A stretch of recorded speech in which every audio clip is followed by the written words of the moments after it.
Problems. Problems ఎవరికి ఉండవు? అందరికీ ఉంటాయి. కానీ అన్నిటికన్నా అతి పెద్ద ప్రాబ్లమ్ ఏంటి? మనకేదైనా ప్రాబ్లమ్ వచ్చినప్పుడు మనం ఏం చేయాలి? Hi! Hello! Welcome to Sumasri talks. నేను మీ సుమ. ఇవాళ మన సుమక్కతో ముచ్చట్లలో మనం ప్రాబ్లమ్స్ గురించి డిస్కస్ చేసుకుందాం. అయితే మన గీతుకి ఏదో ప్రాబ్లమ్ వచ్చిందంట. సుమక్క ఏం చెప్తుందో చూద్దామా? హే గీతూ! ఏంటి బయట కలవాలి అని మెసేజ్ చేసావు? ఏంటి మ్యాటర్? ఏం లేదక్కా. కమాన్ గీతూ! ఏంటి డల్‌గా ఉన్నావు? ఏంటి మ్యాటర్? ఏదో పెద్ద విషయం కాకపోతే ఇలా నన్ను బయటికి రమ్మని అడగవు. నిజమే అక్కా. కానీ నీకు ఓకేనా? పాప ఎక్కడుంది? తీసుకురాలే? లేదు గీతూ. అది పడుకునే టైం కదా! బావ ఇవాళ వర్క్ ఫ్రమ్ హోమ్ చేస్తున్నారు. సో, పడుకోబెట్టి వచ్చేసాను. నువ్వు చెప్పు. చెప్తా గానీ ఏమైనా తిందామా? నాకేం వద్దు. నేను లంచ్ చేసి వచ్చాను. నువ్వు తీసుకో. కాఫీ అయినా తీసుకో అక్క. సరే చెప్పు. Okay. Excuse me. Can we have 2 coffee and 1 alfredo pasta please? Sure ma'am. ఇప్పుడైనా చెప్తావా? కాఫీ రావాలి అంటావా? నువ్వు ఉండక్క చెప్తాను. ఈ మధ్య అస్సలే తలకాయ పగిలిపోతుంది. ఏమైంది గీతూ? ఏం చెప్పాలక్క? ఒకడు తగులుకుండు కాలేజ్‌ల. నా వెంట పడుతుండు. ప్రపోజ్ చేస్తే నో చెప్పేసిన. సరే ఫ్రెండ్స్‌గా అయినా ఉందామని బ్రతిమలాడిండు. సర్లే గదా అని ఓకే చెప్పిన. ఆడ నుండి నాతోని లంచ్‌కి క్యాంటీన్‌కి రావడం, కాఫీకి తీసుకెళ్ళుడు చేస్తుండు. సరే లిమిట్స్‌లో ఉండులే అని చెప్పి నేను లైట్ తీసుకున్నా. ఇప్పుడేమో కాలేజ్‌లో అందరికీ నేను వానితో రిలేషన్‌షిప్‌లో ఉన్నట్లు చెప్తుండు.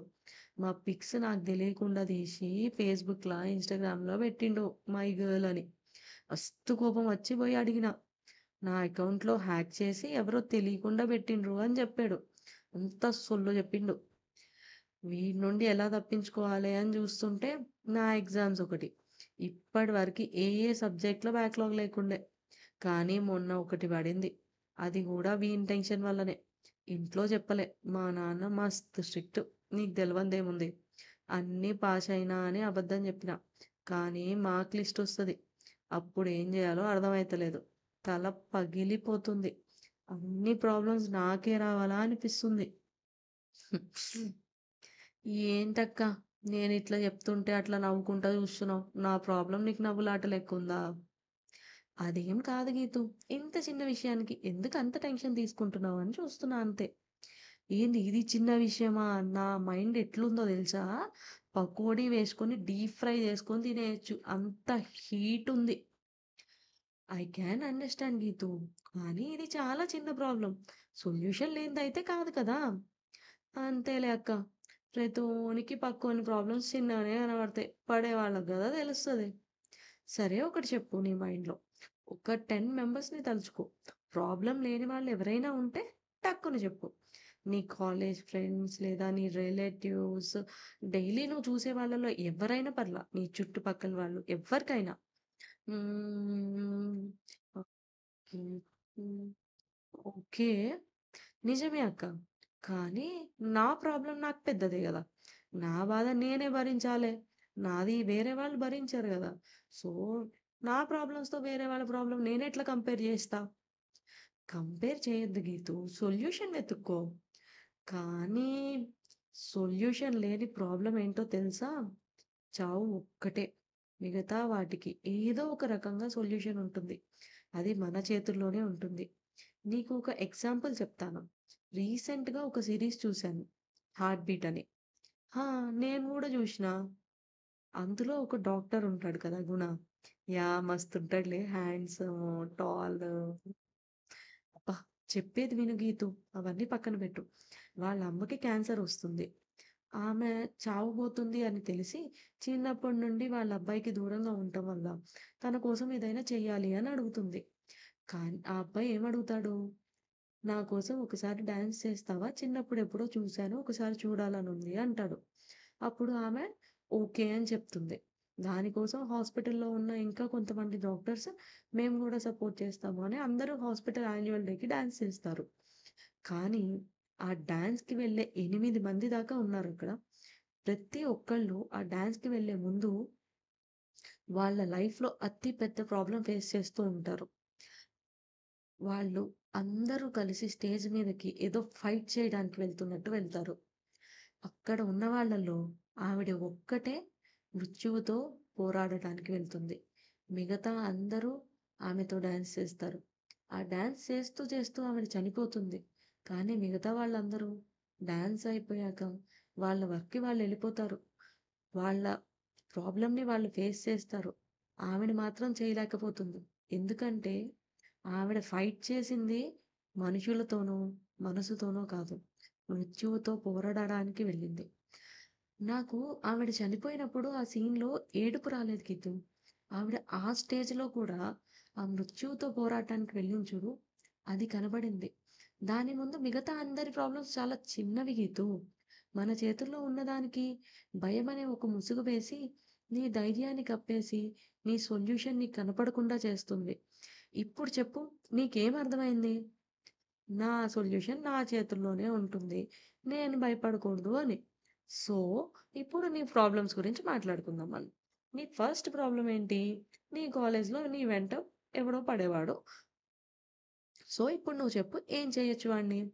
మక్కెలు జూర జూర చేసి నా మీద పెట్టిన పోస్ట్ డిలీట్ చేయించొచ్చు. కరెక్టే కానీ కొట్టకుండా ఏం చేయలేవా? వాడికి వార్నింగ్ ఇస్తాను.